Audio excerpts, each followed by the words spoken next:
The first thing I remember about that day was the silence. We were standing in the cemetery in San Francisco, the fog rolling in from the bay, and my grandmother's casket was being lowered into the ground. Everyone around me bowed their heads, some in tears, but my parents weren't grieving. They were already arguing.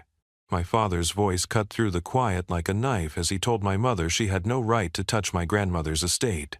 She fired back that she deserved half because she had been the only one by her mother-in-law's side in the final weeks. Their voices grew louder, sharper, until the mourners began to shift uncomfortably. Then, in the middle of it all, my father turned to me. He didn't lower his voice. He didn't care who heard. He looked me straight in the eyes and said, "Ethan, you get nothing. You don't deserve a single dollar of her fortune." She stepped in and added, "Your grandmother may have spoiled you, but she didn't raise a man who can carry the Rourke name with pride."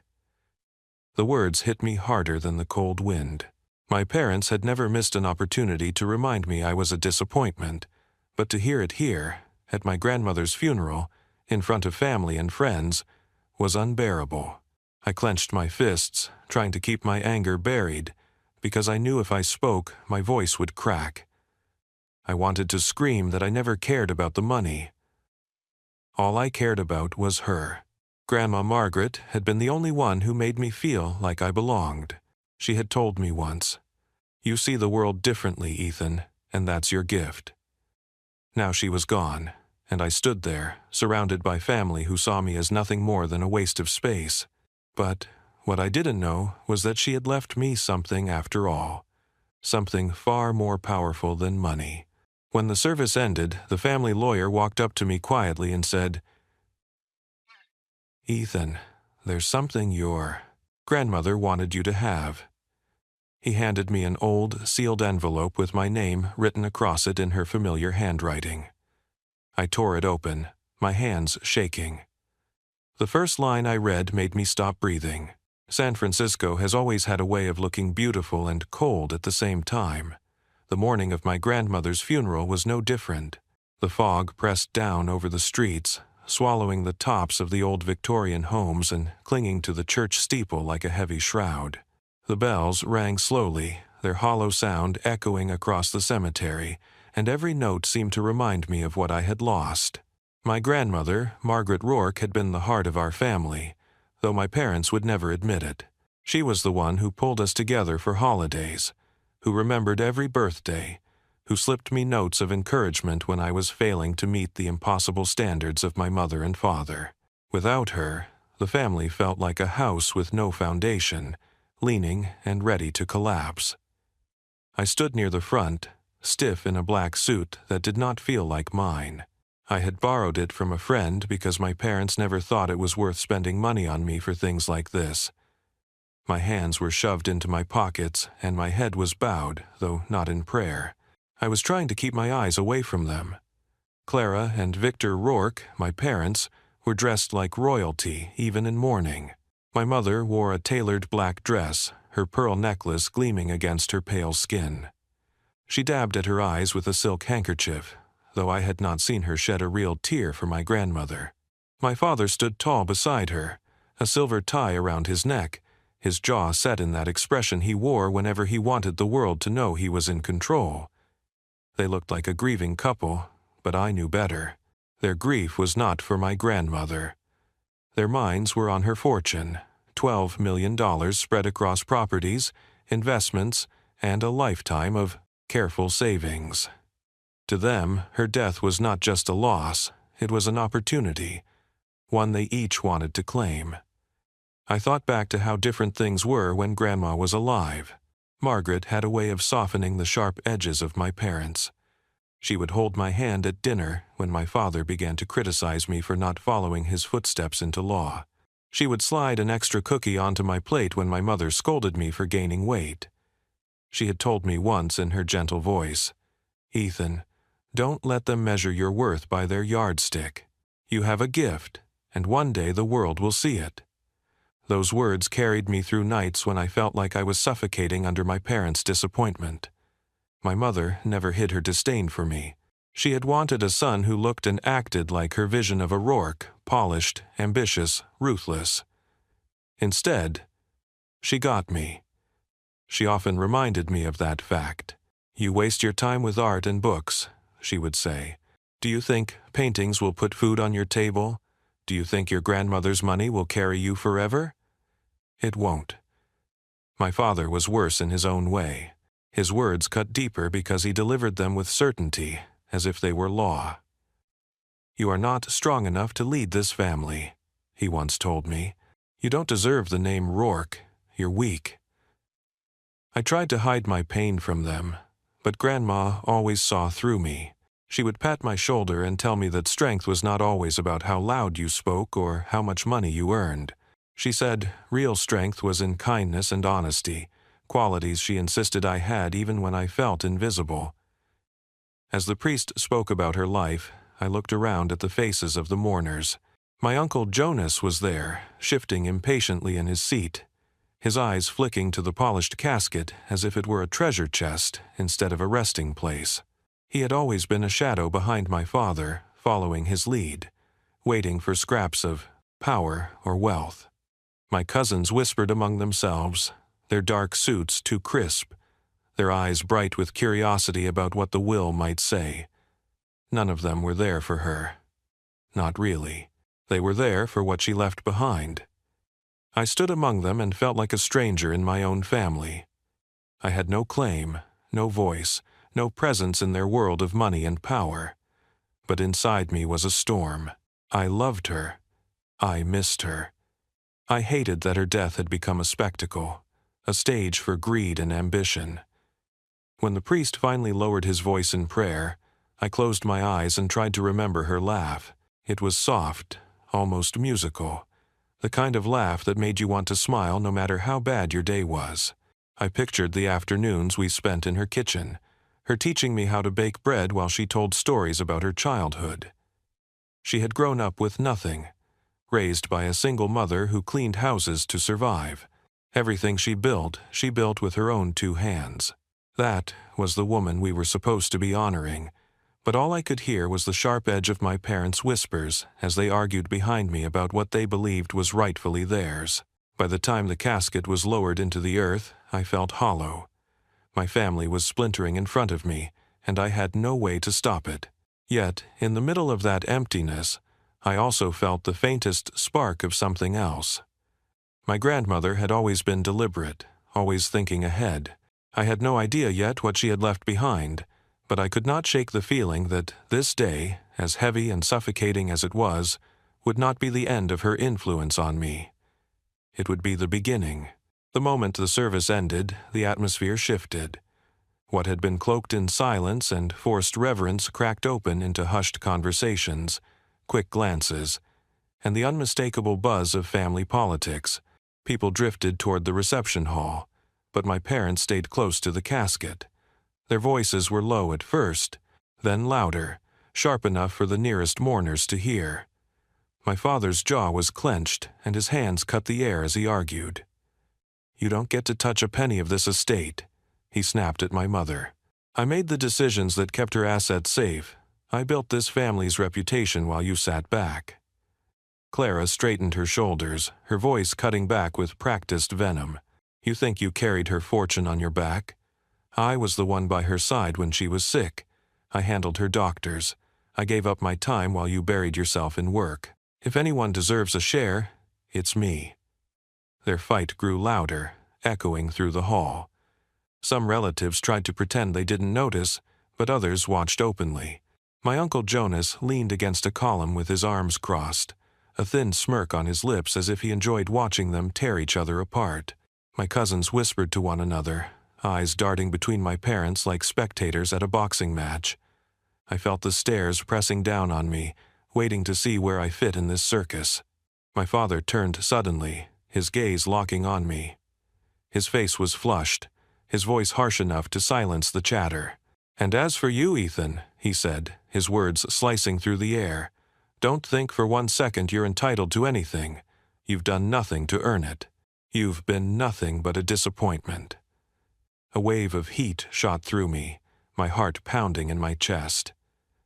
My mother didn't step in to defend me.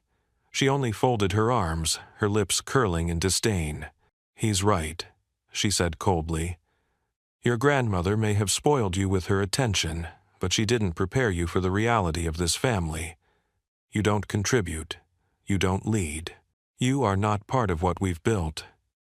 Their voices carried so clearly that I saw one of my grandmother's old friends flinch. The woman glanced at me with pity, her eyes soft, but she said nothing. No one said anything. The silence of the others made my parents' cruelty echo louder. Uncle Jonas let out a low chuckle. "Guess you'll have to finally learn what it's like to work for a living," he said, his voice dripping with sarcasm. "No more leaning on family handouts." I felt the humiliation burn in my chest. I wanted to shout, to remind them that I had never asked for money, that I had never cared about wealth the way they did. All I had wanted was their approval, their acceptance, some acknowledgement that I mattered beyond my failures in their eyes. But I bit down hard, my teeth grinding together, because if I spoke, I knew my voice would shake. I thought of my grandmother again, of her telling me to hold my head high, to find strength in who I was, not who they wanted me to be.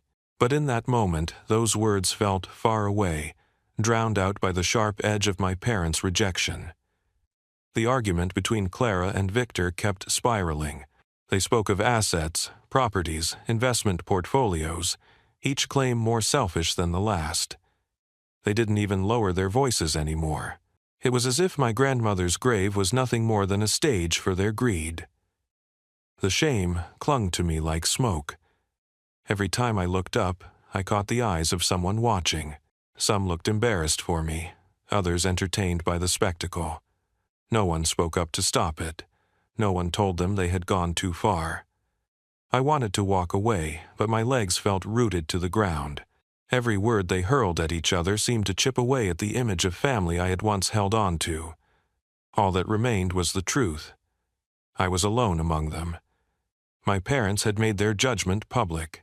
To them, I was not just unworthy of the inheritance. I was unworthy of carrying the family name at all. When the argument finally slowed, it was not because they reached an agreement, but because they had exhausted themselves. My father's face was red with anger. My mother's lips were pressed in a thin, victorious smile, though she had gained nothing. My uncle whispered something to one of my cousins, and they laughed quietly as they walked away. I stood there, silent, feeling every eye turn away from me. My parents had humiliated me in front of everyone. They had stripped me of dignity at the one place I should have been allowed to mourn in peace. I turned my face toward the ground, blinking hard to keep my vision clear. Inside, anger and sadness clashed like fire and ice. I wanted to scream, to leave, to disappear, but I stayed, forcing myself to stand still. I told myself I would not give them the satisfaction of seeing me crumble. I thought that was the end of it, that the funeral would be remembered only for their fight and my humiliation. But just when I was ready to walk away, a quiet voice behind me stopped me. "Ethan," the lawyer said softly, "your grandmother left something for you." The chaos of my parents' argument was still echoing in my head when I felt a hand rest gently on my shoulder. I turned and saw Robert Hale, my grandmother's lawyer. He was a tall man, with gray hair combed neatly back, his dark suit pressed to perfection. His presence was calm, steady, and completely out of place in the storm of greed that had just swallowed my family whole. "Ethan," he said quietly, so that no one else could hear, "your grandmother asked me to speak with you today." For a moment I thought I had misheard him. My parents had just declared to the world that I was cut out of everything, that I had no place in the Rourke estate. Yet here was the lawyer, the man who knew every detail of my grandmother's will, looking at me with a seriousness that told me this was not about them. This was about me. I nodded, my throat dry, and followed him as he gestured toward a small study tucked off the side of the church hall. The door closed behind us, muting the sound of laughter and hushed whispers from the other mourners. The room was dim, lit only by the pale light coming through a narrow stained glass window. A wooden desk stood in the center, and on it lay a single envelope, worn with age, yellowed at the edges. My name was written across the front in handwriting I knew instantly, my grandmother's. My chest tightened as I stepped closer. I reached out but hesitated, my fingers hovering above it. The last time I had seen that handwriting had been on birthday cards and little notes she used to slip into my sketchbooks. Now it was here, waiting for me, like her voice reaching out one final time. Robert spoke softly behind me. She left this for you alone. She was very clear that no one else was to see it. She trusted you, Ethan. Those words hit me harder than any insult my parents had ever thrown my way. She trusted me. In a family where I was constantly told I was unworthy, my grandmother had set me apart. My heart pounded as I picked up the envelope. The paper felt fragile, as though it might crumble in my hands, but the weight of it was undeniable. For a moment, doubt clawed at me.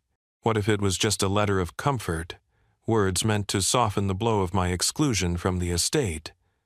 What if it was nothing more than a reminder to stay strong? I wanted to believe it was more, but a lifetime of being overlooked had trained me not to hope too much. Still, I slid my finger beneath the flap and tore it open. Inside was a folded letter, carefully written in her elegant script, and a small brass key attached to a ribbon. My breath caught as I laid them on the desk. I unfolded the letter, my hands trembling. The first line stopped me cold. Ethan, you are the only one who ever truly saw me, not my money. This is why I trust you with what no one else knows. I read the line again, and again, each word cutting through the noise of my parents' cruelty. My grandmother had seen me.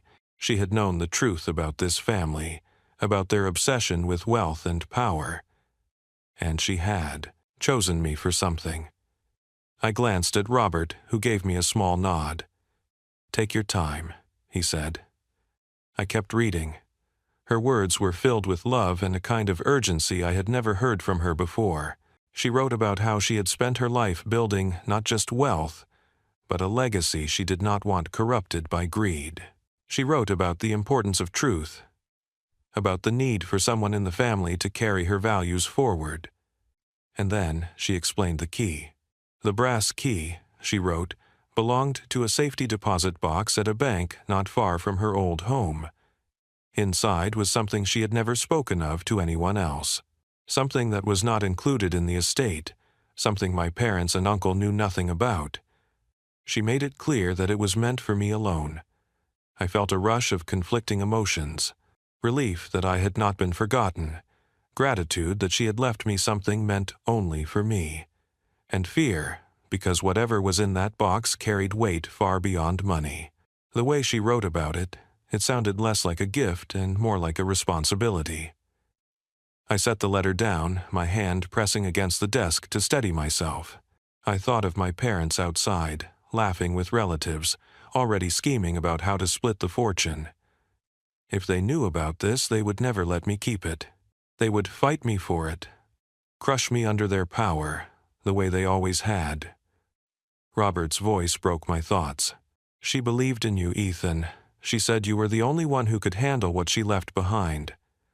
I closed my eyes for a moment, breathing deeply. I had a choice. I could tuck the letter back into the envelope, pretend it was nothing, and let my life continue the way it always had on the outside, invisible, powerless. Or I could take the key, hold on to her trust, and step into whatever she had prepared for me. I reached for the key.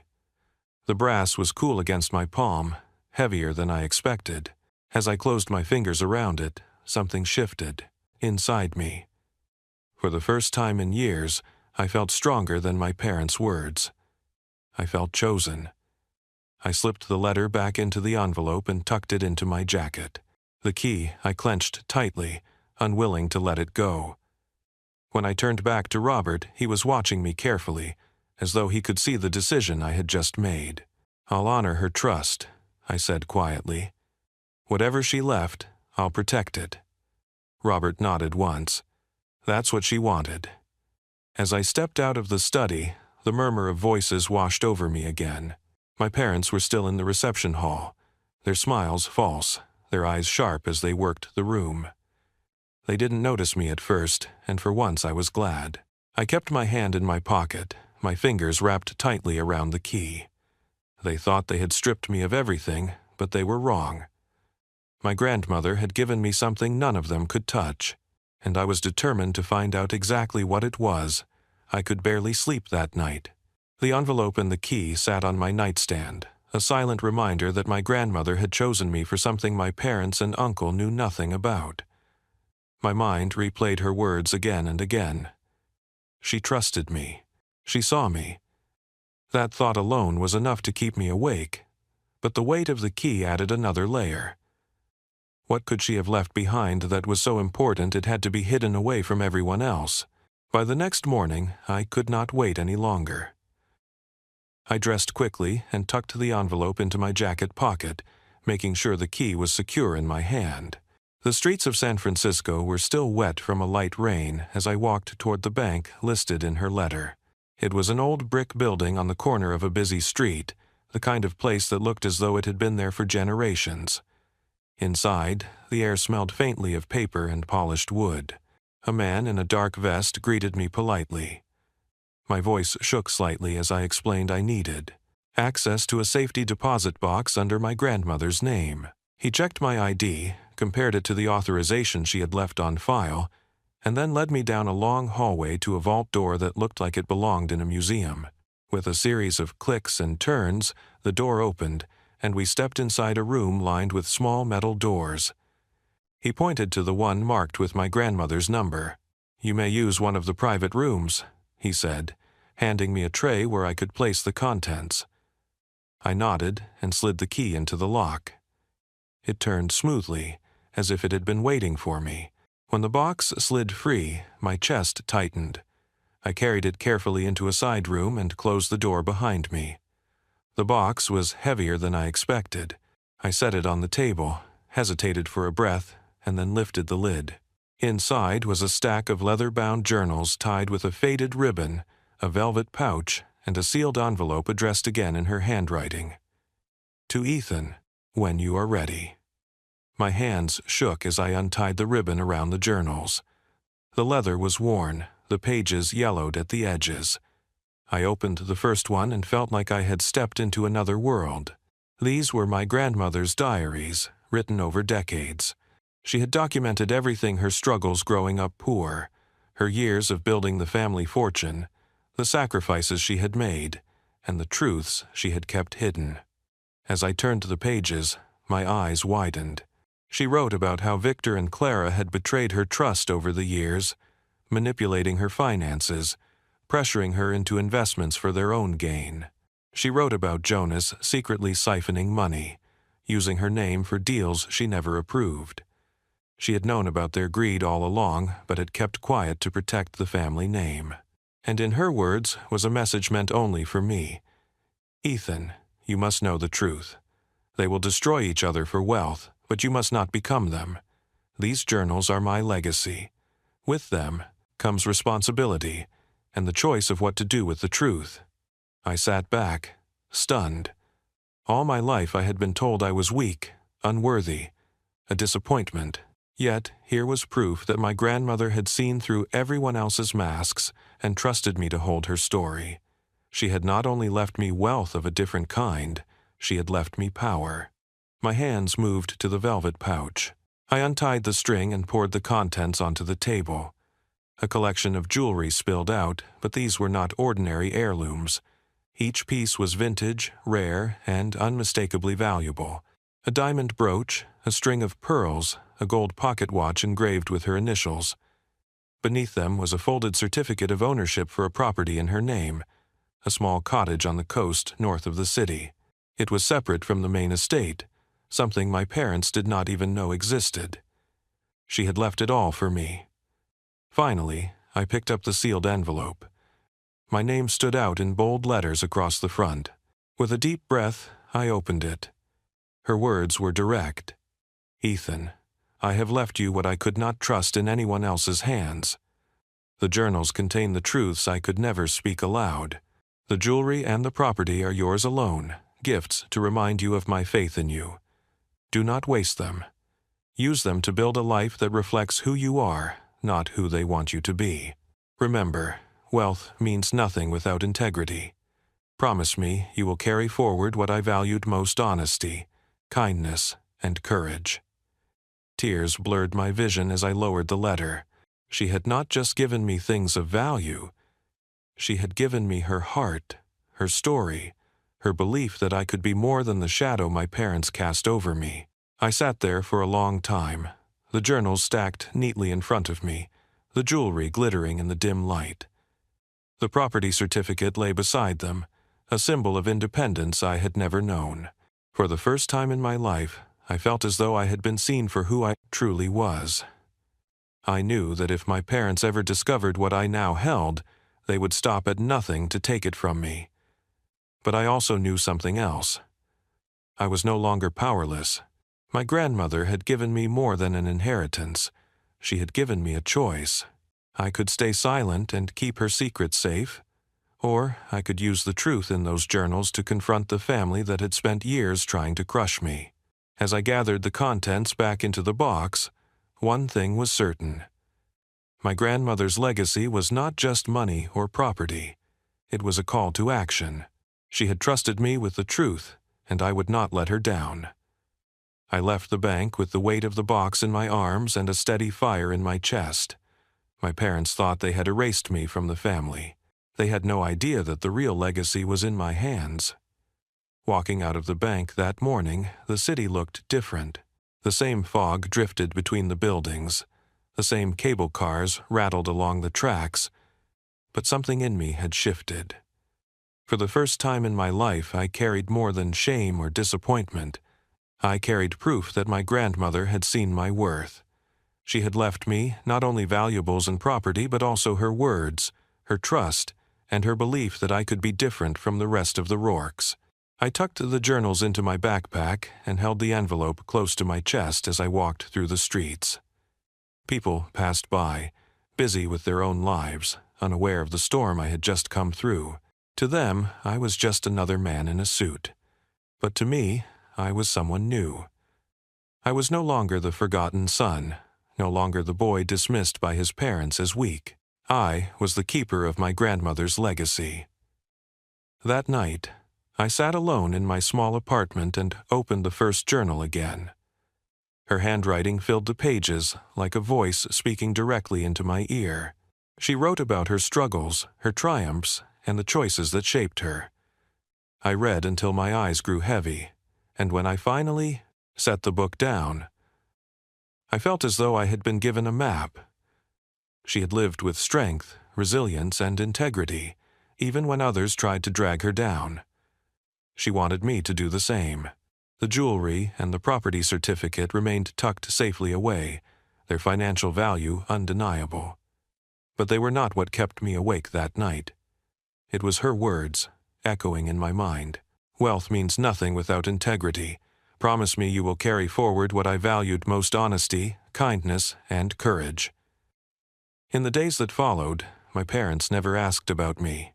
They assumed I had left the funeral humiliated, another casualty in their endless fight for control. They believed they had silenced me. That belief gave me freedom. For the first time, I was not chasing their approval. I was not waiting for their recognition. I was standing on my own, guided by my grandmother's voice and the secrets she had entrusted to me. I visited the small cottage a week later. It sat on a cliff overlooking the ocean, the waves crashing below, the wind carrying the salty scent of the sea. The house was simple, with white shutters and a garden that had grown wild. Inside, the walls held photographs of her life, memories carefully preserved. It felt like a sanctuary, a place untouched by the greed and anger that consumed my family. I stood in the kitchen, where sunlight spilled through the windows, and I could almost hear her laugh again. I knew then that this was more than a property.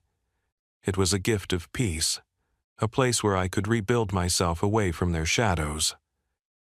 I realized that my parents' cruelty had never been about me. It had been about their own emptiness, their hunger for power, their fear of losing control. I had spent years carrying the weight of their rejection, believing I was broken. But in truth, I had been free all along. They were the ones chained to greed. I was the one my grandmother chose, because I could see beyond it. When I thought about what to do with the journals, I wrestled with the choice. Part of me wanted to expose the truth, to show the world the lies and corruption that ran through my family. Another part of me wanted to protect her secrets, to honor her memory by keeping the focus on the values she lived by.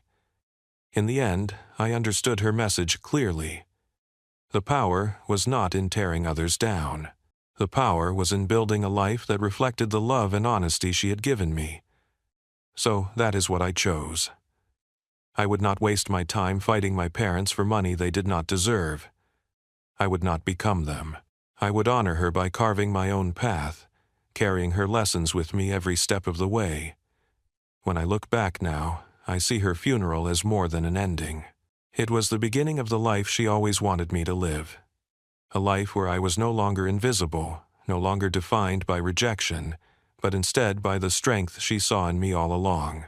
If there is one thing I want you to take from this story, it is this: family can fail you, parents can wound you, but love and belief from even one person can change everything. My grandmother gave me that gift. She gave me the reminder that our value is not measured by wealth or approval, but by the courage to be true to who we are. Thank you for listening to my story. If it resonated with you, if it made you feel something, do me a favor, like this video, share it with someone who needs to hear it, and leave a comment about your own experiences with family, loss, or finding strength in unexpected places. And if you want to hear more stories like this, subscribe to the channel. Your support means more than you know, and it keeps these stories alive.